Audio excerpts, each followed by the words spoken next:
Showalter of the Baltimore Orioles, former manager of the Rangers of Alex Rodriguez, joins us for a couple of moments. He's in San Francisco. Buck, it's Michael, Don, and Peter. How are you today? Good, guys. Feel like we're on the end of the earth out here. Long way from you guys. It is a long way, and it's a long way from Alex's last game in pinstripes. Buck, what do you remember about him when you managed Texas and you managed Alex? Oh, geez, where would you start? Just love the game. Love the talking the game. Love doing things that led to winning. Just wanted to win every pitch, every inning, every game, and very driven, and took on the responsibility that his ability brought with it. Was he a good teammate to the other guys in Texas? Oh yeah, we the problem we had was where we were payroll wise. We didn't have the TV contract they had now, that we couldn't have that much money locked up in one player. I mean, we'd all love to have kept him, and in fact, to go forward like the Rangers have, we had to have that flexibility. And it was painful. I mean, this guy had an MVP year while I was there, and I think a lot of people shouldn't forget how good a shortstop he was. He wasn't a good shortstop. He was a real good shortstop, and he was able to impact the game on both sides of the ball. And he cared about trying to help his teammates be better too. And that's a compliment.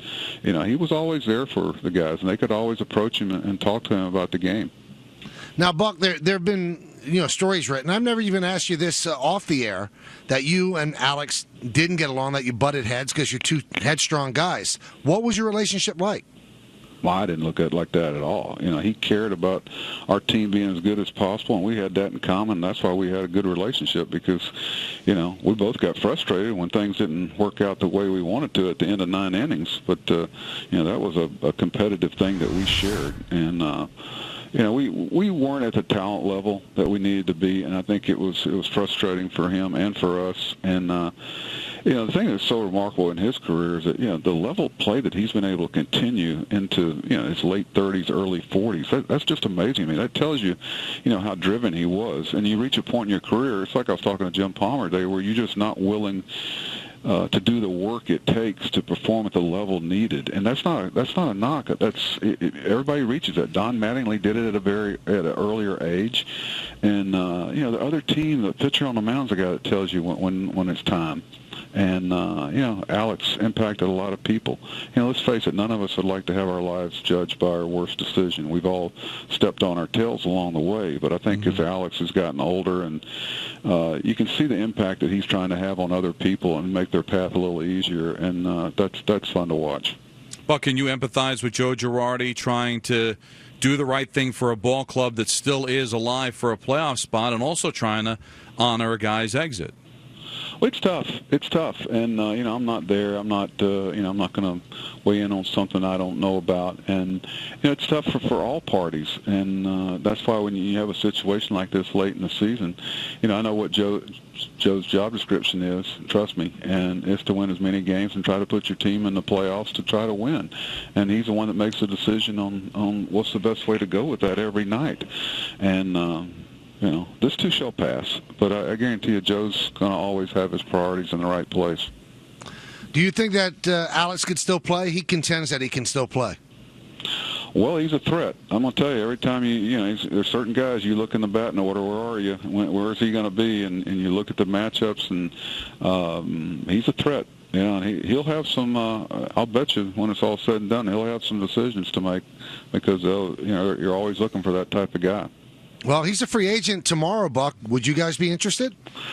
Hey, Mike, I got my hands full here in San Francisco with the Giants. We got the same colors here, making sure we got the right jerseys on. But that's something for everybody to talk about when the season's over. Comparatively speaking, we've got some good people here that we hope we can go forward with. But like I said, Alex will have some decisions to make, because it'll be kind of up to him. And I know the pride that he has. He's not going to do it unless he feels like he can be a contributor.